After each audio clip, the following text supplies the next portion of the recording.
Are you having a hard time figuring out what to get Dad for Father's Day? Shop now at sportshistorynetwork.com/row1 and save 15% off your order when you check out Row 1 Brand's Vintage Sports Pictorium Gallery. They have America's best sports art. With over 7,200 historic sports prints, you're assured to find something unique for Dad this Father's Day. If he's an NFL buff, check out the 1963 vintage NFL helmet poster. Shop now at sportshistorynetwork.com/row1.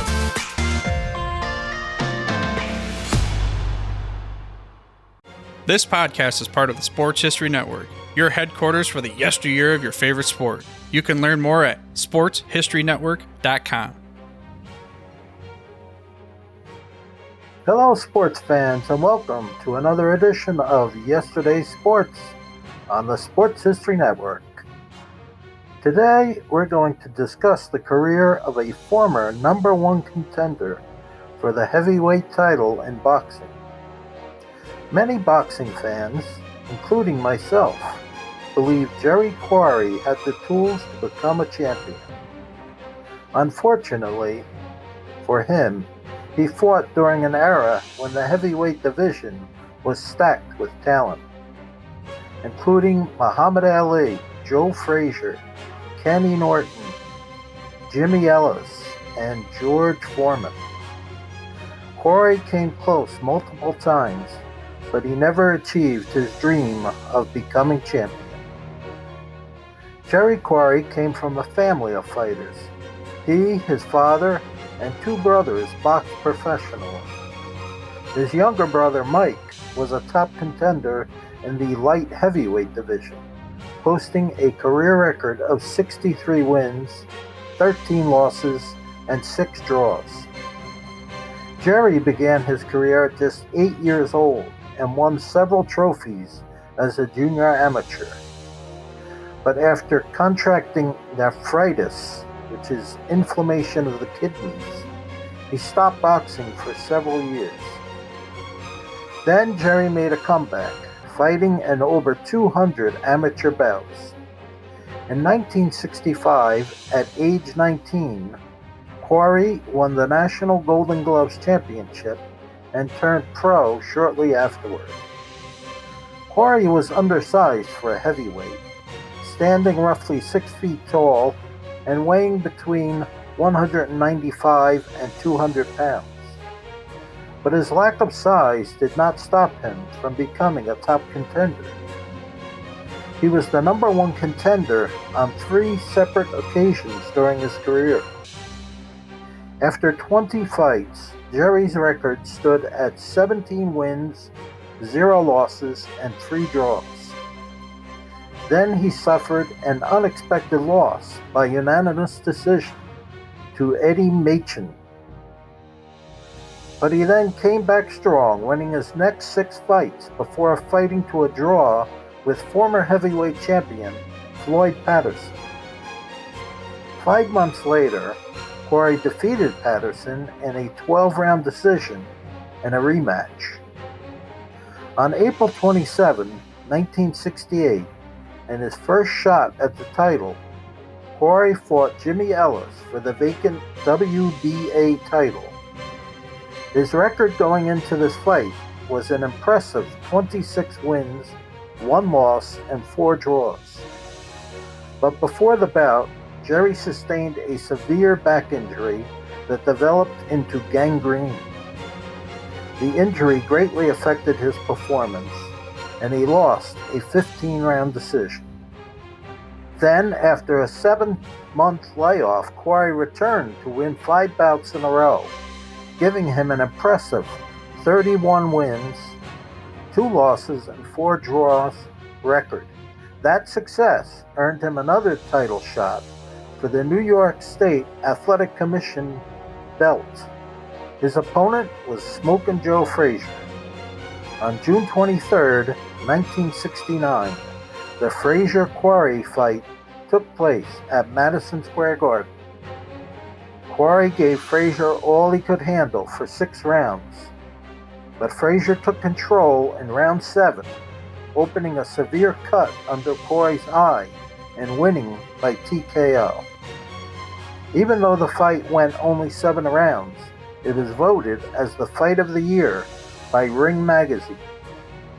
It was a disappointing loss, but Quarry came back strong, winning his next 2 fights, one with a first-round knockout and the other with a second-round knockout.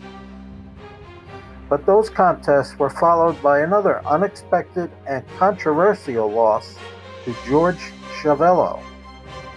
Quarry was well ahead for 6 rounds, but Chavello, who was not known for his punching power, knocked Jerry down in the 7th round. Quarry rose at the count of 4, but then took a knee. He rose again just before the count reached 10, but referee Zach Clayton ruled a knockout. Quarry won his next 4 fights before losing to former heavyweight champion Muhammad Ali. Ali dominated that fight. Quarry suffered a nasty cut over his left eye, and the referee stopped the fight before the start of the 4th round. Again, Quarry returned strong, winning his next 6 fights and setting up a rematch with Ali. But again, Ali dominated most of the fight, winning by TKO in the 7th round. Every time it seemed that Quarry might be a washed-up fighter, he'd prove people wrong.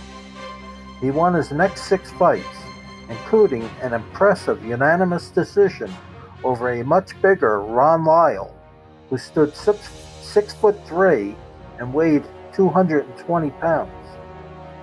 10 months after defeating Lyle, Quarry faced top contender Ernie Shavers, who had an impressive 46-2 record with 44 knockouts.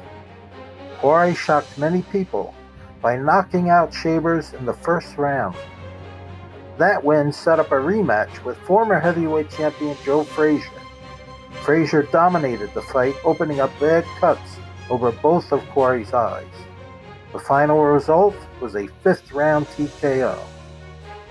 It was the beginning of the end for Jerry Quarry. He won his next fight before losing another 5th round TKO to Ken Norton. In what was becoming an all too familiar occurrence, Quarry was once again severely cut in this fight. Although Quarry was still relatively young, just shy of 30 years old, it was apparent that the punishment had taken its toll. It was time for him to retire. But as all too often happens with boxers, Quarry came out of retirement 2.5 years later. Although he won with a 9th round TKO, he was unimpressive, and it was clear that his skills had diminished. Quarry retired, but then made a second comeback 6 years later. He won 2 fights as a cruiserweight before retiring for the 3rd time. Despite being diagnosed with dementia and getting denied a boxing license in most states, Quarry stepped back into the ring 9 years later at age 47 and a half, losing a 6-round decision. His dementia continued to worsen until he could no longer care for himself. His brother James, the only brother who didn't box professionally, became his caretaker. On January 3, 1999, Jerry Quarry died at just 53 years of age. Upon Quarry's death, Joe Frazier said, "Jerry was a very tough man. He could have been a world champion, but he cut too easily." Quarry was inducted into the World Boxing Hall of Fame in 1995. This will likely be my last podcast until after Christmas, so I just want to thank you all for your continued support. I wish all of you a very happy and holy Christmas. This podcast is part of the Sports History Network, your headquarters for the yesteryear of your favorite sport. You can learn more at sportshistorynetwork.com.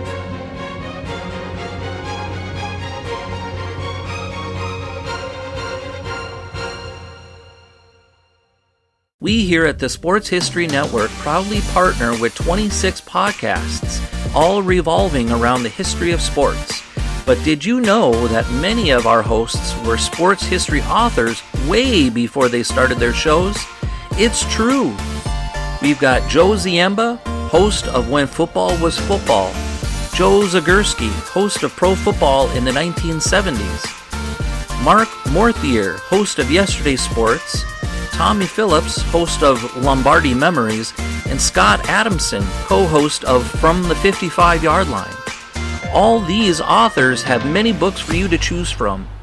To check them out, go to our website at sportshistorynetwork.com/sportshistorybooks. Pick up your copy today. Soundtrack provided by Kevin MacLeod of filmmusic.io.